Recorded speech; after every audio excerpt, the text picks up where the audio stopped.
உலக மக்கள் அனைவருக்கும் வணக்கம். இப்போது நாம் கடகம் ராசியின் பங்குனி மாத ராசி பலன்களை பார்ப்போம்.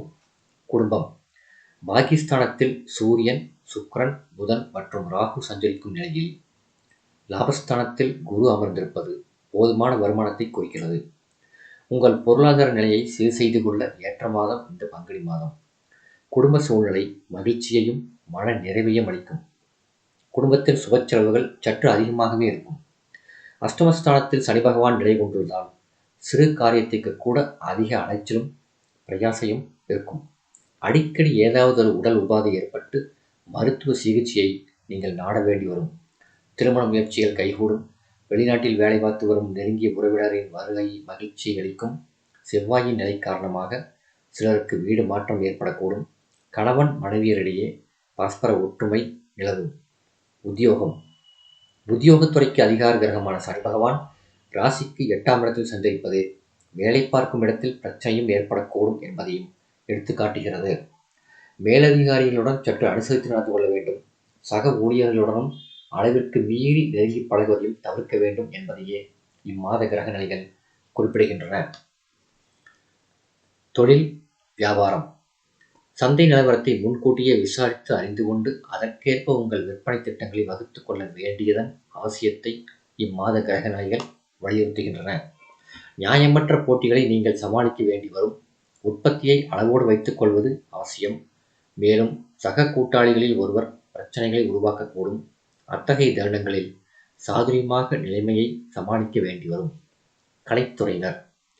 பாகிஸ்தானத்தில் ஏற்பட்டுள்ள 4 கிரக கூட்டணி உங்களுக்கு நன்மை தர வாய்ப்பில்லை. எதிர்பார்த்திருந்த சந்தர்ப்பங்கள் ஏமாற்றத்தை அளிக்கும். வருமானம் ஒரே சீராக இருக்கும். அரசியல் துறையினர். சுக்கிரன் உதவிகரமாக நிலை கொண்டுள்ளதால் கட்சியில் ஆதரவு நீடிக்கிறது.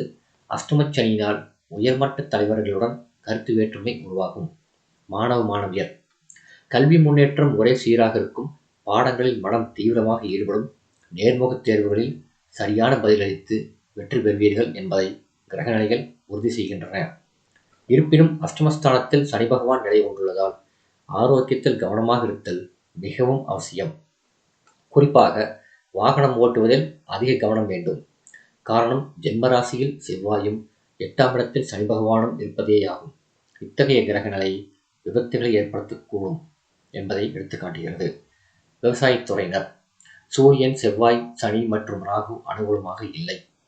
அதிலும் அஷ்டமஸ்தானத்தில் சனியை சஞ்சரிப்பது வயல் பணிகளின் போது விபத்துகள் ஏற்படக்கூடும் என்பதையும் விஷ ஜந்துக்களினால் ஆபத்து ஏற்படக்கூடும் என்பதையும் சுட்டிக்காட்டுகிறது. பெண்மணிகள். குரு மற்றும் சுக்கிரன் ஆகிய இருவரும் உங்களுக்கு ஆதரவாக சஞ்சரிக்கின்றார்கள். குடும்ப நிர்வாகத்தில் எவ்வித பிரச்சனையும் இருக்காது. வேலைக்கு சென்று வரும் பெண்மணிகளுக்கு பணிச்சுமையும் பொறுப்புகளும் அதிகமாகவே இருக்கும். இரவு நேர பணிகளில் உள்ள பெண்மணிகளுக்கு ஆரோக்கியம் பாதிக்கப்படக்கூடும். திருமணத்திற்காக காத்திருக்கும் பெண்களுக்கும் நல்ல வரன் அமையும். பரிகாரம். சனிக்கிழமைகளில் அருகிலுள்ள திருக்கோயில் ஒன்றில் மாலையில் மேற்கு நோக்கி நல்லெண்ணெய் தீபம் ஏற்றுவது சிறந்த பரிகாரமாகும். சந்திராஷ்டம தினங்கள் பங்குனி 12 பிற்பகல் முதல் 14 மாலை வரை. இந்த வீடியோ உங்களுக்கு பிடிச்சிருந்தா லைக் பண்ணுங்க, ஷேர் பண்ணுங்க, சப்ஸ்கிரைப் பண்ணுங்க. நன்றி.